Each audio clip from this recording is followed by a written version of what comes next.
આજે તો આપણે નીકળી ગયા વડાળે અને લઈ લીધો સરગવો અને પપૈયું। જય માતાજી ને જય શ્રી કૃષ્ણ બધાને। કેમ છો? બધા મજામાં ને? તો સ્વાગત છે તમારું મારા નવા બ્લોગમાં। પાલીતાણામાં તડકો બહુ પડે એટલે આપણે કુલર ચાલુ કરીને વિવાનભાઈને જોડીમાં નાખીને વિવાનભાઈને આપણે સુવડાવી દીધા હતા। અને પછી તો આપણે પાણીના બોટલ બધાય ધોવાના હતા। પાણી ડોળું આવે ને એટલે નીચે થોડુંક જામી જાય ધૂળ, એટલે પછી બધા પાણીના બોટલ આપણે ધોવાના હતા। એટલે બધા પાણીના બોટલ બાથરૂમમાં લઈને પછી તો આપણે ધોવા માંડ્યા। બધા જ પાણીના બોટલ ધોઈને પછી તો આપણે લઈ જવાના હતા તેને ગોળે, એટલે એક પછી એક બધા જ બોટલ આપણે પાણીના લઈને ચાલે ગયા ગોળે જઈને પછી તો આપણે થોડી જ વારમાં બધા જ બોટલ ભરી લીધા અને પછી બધેયના ઢાંકણ ઢાંકી દીધા અને પછી તો બધા મસ્ત રીતના આપણે ફ્રીજમાં ગોઠવી દીધા।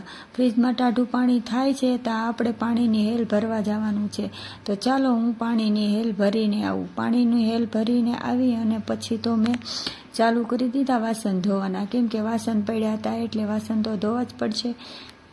બપોરે કાંઈ વાસણ ઝાઝા હોય નહીં એટલે પછી તો આપણે ફટાફટ થોડાક વાસણ હતા એટલે તો ધોઈ નાખ્યા।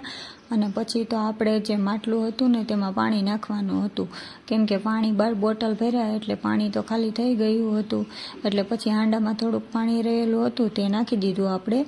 એટલું પાણી નાખ્યું પણ તોય માટલામાં પાણી હજી થોડુંક ઘટતું હતું, એટલે પછી ઘડામાં પાણી હતું તે પણ આપણે નાખી દીધું તેમાં, તો ભરાઈ ગયો ઘડો। અને પછી ઠંડા માટલામાં પણ થોડુંક પાણી ઘટતું હતું એટલે તેમાં પણ આપણે થોડુંક પાણી નાખી દીધું અને પછી તો આપણે ઢાંકણ દઈને પછી આપણે તો ગોળો મૂકી દીધો એક બાજુ અને પછી પાછો નળ છે ને તે આમ મૂકવો પડે, કેમ કે અમારે વિવાનભાઈનો હાથ આંબી જાય ને તો આખું માટલું પાણીનું ઢોળી નાખે।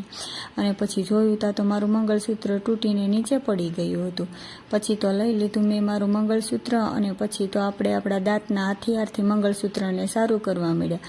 થોડો ટાઈમ આમ કડી ફિટ કરી તા તો આપણું મંગળસૂત્ર હતું ને તે તૈયાર થઈ ગયું હતું।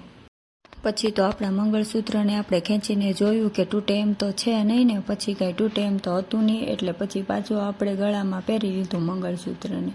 હવે આપણે બધું કામ થઈ ગયું હતું એટલે તો આપણે ચાલ્યા ગયા રૂમમાં અને તૈયાર થઈ ગયા, કેમ કે આપણે બનાવવાની છે 1-2 રીલ। જવો તૈયાર થઈને તો હું કાંઈક આવી લાગતી હતી।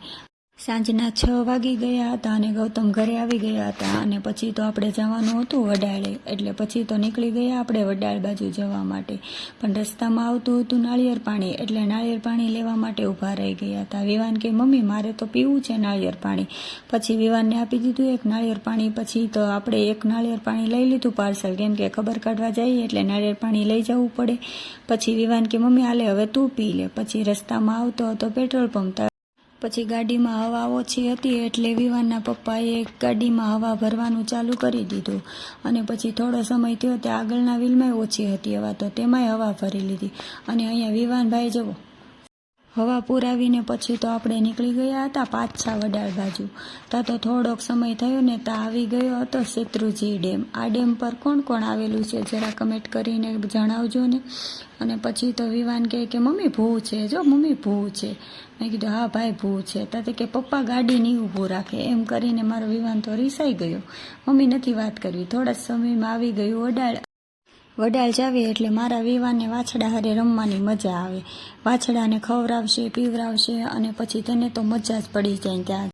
પછી તો ઘેરે આવવાનો સમય થઈ ગયો એટલે આપણા ભાઈ લાવ્યા હતા આપણી માટે સરગવો અને પપૈયું।